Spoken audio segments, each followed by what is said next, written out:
Hello students, आज हमारा topic है बैक्टीरियल डिजीज। बैक्टीरियल डिजीज में हम टाइफाइड लर्न करेंगे।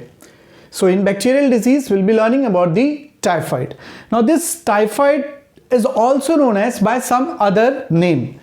इसे हम दूसरे भी नाम से जानते हैं, जैसे इसे एंट्रिक फीवर बोला जाता है, gastric fever, abdominal typhus, slow fever, infantile intermittent fever, pathogenic fever और नर्वस फीवर। ये सारे इसके नाम हैं टाइफाइड के। ओके, अब जनरली ये टाइफाइड होता कैसे है? So we know that bacteria, but which type of bacteria is responsible for this disease? That is we have a Salmonella typhi. So Salmonella typhi is responsible to cause the typhoid, which is a gram-negative bacterium. So Salmonella typhi gram-negative bacteria है। अब बात करते हैं इसके incubation period. तो generally ये बीमारी कितने दिन में होता है? अगर माइक्रोब्स किसी पर्सन के बॉडी में एंटर हुआ आज, तो कितने दिन बाद वो पर्टिकुलर पर्सन बीमार पड़ सकता है? So that is termed as incubation period. So in this case incubation period is 7 to 14 days. So we have generally 7 to 14 days and that to depend upon the person immunity. ये भी depend होता है person की immunity। जैसे weak immune system है, so obviously ये 7 to 8 days के अंदर infection दिखाएगा, और अगर strong immunity system है so no doubt it will be more than that, maximum 14 days में ये infection cause करता है। एपिडेमियोलॉजी मीन्स अब ये बीमारी स्प्रेड कैसे होता है? So generally contaminated food and water. अब कैसे? Example, we have a patient. अब इस पेशेंट के बॉडी में active we can say living microbes that is Salmonella typhi पाए जाते हैं। अब इसके जो वेस्ट प्रोडक्ट होते हैं दैट इज फीसेस जो होते हैं, ओके, अगर इस फीसेस पे फ्लाइज सेटल होता है और उसके बाद ये फ्लाइज कहीं और, जैसे किसी भी ओपन फूड या तो वाटर पे सेटल होता है, तो दैट मीन्स इस फ्लाइज ने किया क्या, इस इंसेक्ट ने क्या किया, लिविंग माइक्रोब जो कि उस फीसेस में था वहां से उसने उसको ट्रांसफर कर दिया फूड एंड वाटर पे।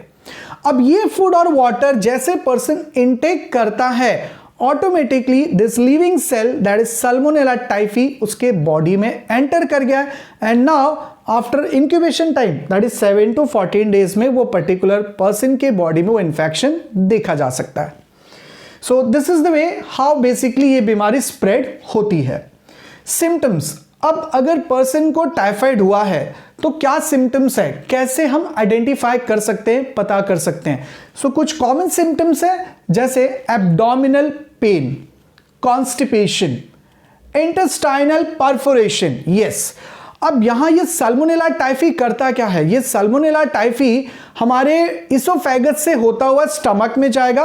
स्टमक के बाद there is a small intestine. So small intestine की जो वॉल होती है उस वॉल पे ये अटैच हो जाता है। वॉल पे अटैच होने के बाद ये वॉल के जो सेल्स होते हैं उसे ब्रेक करना स्टार्ट करता है, उसे डैमेज करता है। That is known as intestinal perforation. अब इंटेस्टाइन की वॉल डैमेज करने के बाद ये बैक्टीरियल सेल अब ब्लड में एंटर हो गया, और ब्लड से ये जितने भी पॉसिबल ऑर्गन्स हैं सारे ऑर्गन तक ये इंफेक्शन स्प्रेड हो जाता है। सो जनरली ये इंटेस्टाइन में पाया जाता है, बट जैसे ये ब्लड के कांटेक्ट में आता है ये बाकी ऑर्गन्स तक भी स्प्रेड हो जाता है। Then leukopenia that is decrease in WBC number, ये भी एक सिम्टम है। And most important that is high fever around 39 to 40 degree Celsius, जिसे अगर हम फ़ारेनहाइट में कन्वर्ट करेंगे तो 104 degree Fahrenheit, that is 104 degree Fahrenheit. तो ये सिम्टम्स है, इसके बेसिस पे हम ये पता कर सकते हैं कि पर्टिकुलर पर्सन टाइफाइड से सफर हो रहा है या नहीं। बट जनरली ये सिम्टम बाकी भी डिजीज में पाए जाते हैं। So for that we have a diagnosis, we do a test that is Widal test. So Widal test is a confirmatory test, जिससे ये कंफर्म किया जाता है कि person is suffering from typhoid. Apart from Widal test, as I said कि ये microbes blood में भी पाए जाएंगे, उसके बाद पेशेंट के यूरिन में पाए जाएंगे, पेशेंट के फीसेस में पाए जाएंगे। तो अगर हम ब्लड कल्चर करते हैं या तो यूरिन कल्चरिंग करते हैं, उसमें भी हमें ये माइक्रोब्स मिलेगा, and that is also one of the test जिससे हम ये पता कर सकते हैं कि पर्टिकुलर पर्सन टाइफाइड से सफर कर रहा है। Prophylaxis, how can we prevent this? अब इस डिजीज को कैसे प्रिवेंट किया जा सकता है? सबसे पहले हम इसकी प्रिवेंशन देखते हैं, बाद में हम ट्रीटमेंट देखेंगे। देखो, there is a difference in prevention and treatment. Prevention मतलब उस बीमारी को होने से पहले रोक दो। ट्रीटमेंट मतलब कोई बीमार है, बीमारी हो गई है, उसके बाद उसे ठीक करना। तो अब प्रोफाइलैक्सिस यानी प्रिवेंशन में सबसे पहला, जैसे कि हमने बताया, इट इज ह्यूमन फीसेस, जो कि काफी ज्यादा रिस्पॉन्सिबल है इस पर्टिकुलर डिजीज को स्प्रेड करने में। Okay, insect and flies. So proper sanitation होना चाहिए, screening of water and food sources, and most important tab vaccine. Vaccine कब दी जाती है? वैक्सीन जनरली दिया जाता है किसी भी बीमारी को होने से रोकने के लिए, to prevent the disease, not to treat the disease. Be careful, vaccines are generally given to prevent the disease. उस बीमारी को रोकने के लिए दिया जाता है, न कि बीमारी को ठीक करने के लिए। ओके, तो हम यहां प्रिवेंटिव मेजर्स पढ़ रहे हैं, तो हम यहां टैब वैक्सीन दे सकते हैं जनरली, जो 3 ईयर तक काम करता है, उसके बाद वापस से वो वैक्सीन लेनी पड़ती है। We have another type of oral, that is oral vaccine, या तो इससे बोलते हैं हम live vaccine. It is also known as live vaccine. It is recommended by WHO. WHO ने 2 live vaccine यानी oral vaccine recommend किया है इस बीमारी को कंट्रोल करने के लिए। अब पहले हम ये समझ लेते हैं लाइव वैक्सीन होता क्या है। लाइव वैक्सीन मतलब जिसमें माइक्रोब्स को वीक किया जाता है और उस माइक्रोब्स को बॉडी में इंजेक्ट किया जाता है, सो दैट उस माइक्रोब्स की प्रोटीन स्ट्रक्चर को पढ़कर हमारा WBC उसके अगेंस्ट एंटीबॉडीज बना सके। आई रिपीट, लाइव ऑर्गेनिजम्स और लाइव वैक्सीन्स मतलब जिसमें ऑर्गेनिज्म को, माइक्रोब्स को वीक किया जाता है, पर्सन के बॉडी में इंजेक्ट किया जाता है। इस माइक्रोब, इस वीक माइक्रोब्स के प्रोटीन की स्ट्रक्चर को स्टडी करके हमारा WBC इसके अगेंस्ट एक प्रोटीन बनाता है जिसे हम बोलते हैं एंटीबॉडीज। इस तरीके से पर्सन का इम्यून सिस्टम स्ट्रांग होता है। सो जनरली WHO ने 2 oral vaccine, live vaccine recommend किया है। We have TY21A and Typhim 6।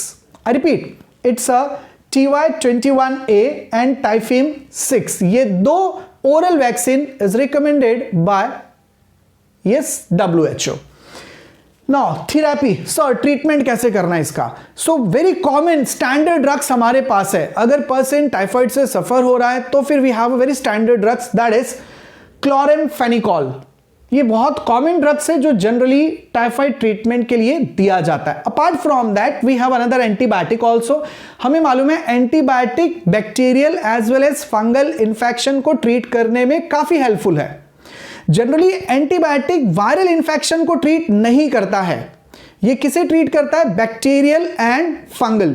So typhoid is a bacterial, so यहां हम एंटीबायोटिक ले सकते हैं। So that is ampicillin, chloromycetin. So ये 2 और मेडिसिन है, एंटीबायोटिक है, जो पेशेंट को हम दे सकते हैं अगर वो टाइफाइड से सफर करता है। एक और क्वेश्चन जनरली आता है MCQs में, मैरी मेलॉन, जिसे टाइफाइड मैरी बोला जाता है, असिम्टोमेटिक कैरियर, मतलब इन्होंने काफी ईयर तक इनके बॉडी में इसके सिम्टम्स नहीं दिखाई दे, बट इन्होंने ये बीमारी, ये टाइफाइड बहुत लोगों तक स्प्रेड किया, अराउंड 50 पीपल, जिसमें से 3 लोगों का डेथ भी हो गया।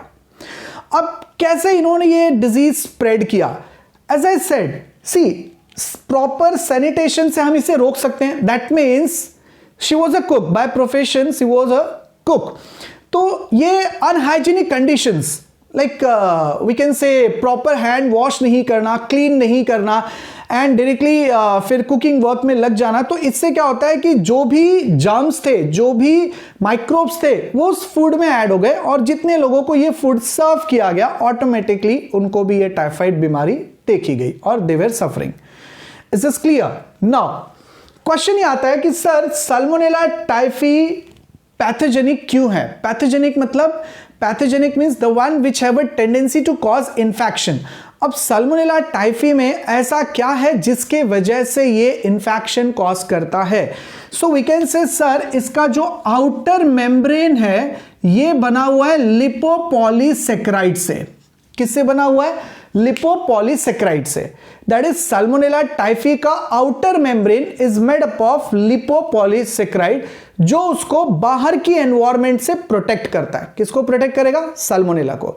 इस बैक्टीरियल सेल को एलपीएस लिपोपॉलीसेकेराइड प्रोटेक्ट करता है।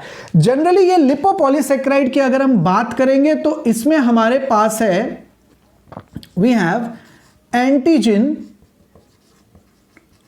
O and polysaccharide core plus lipid A। अब ये जो एंटीजन O है ये क्या करता है? जनरली एंटीजन O इस बैक्टीरियल सेल को एंटीबॉडी से रिकॉग्नाइज नहीं होने देता है।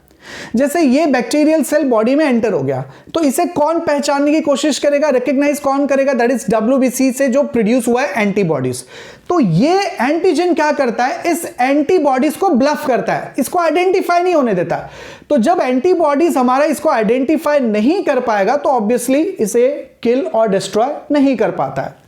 दूसरी चीज, ये टॉक्सिक सब्सटेंसेस इसमें रिलीज कौन करता है? That is by the lipid A. So we can say ये pathogenic है because of its outer membrane which is made up of LPS. So we are done with the typhoid. If you have any doubt, any query, आप comment section में question put कर सकते हो. Okay, thanks, bye.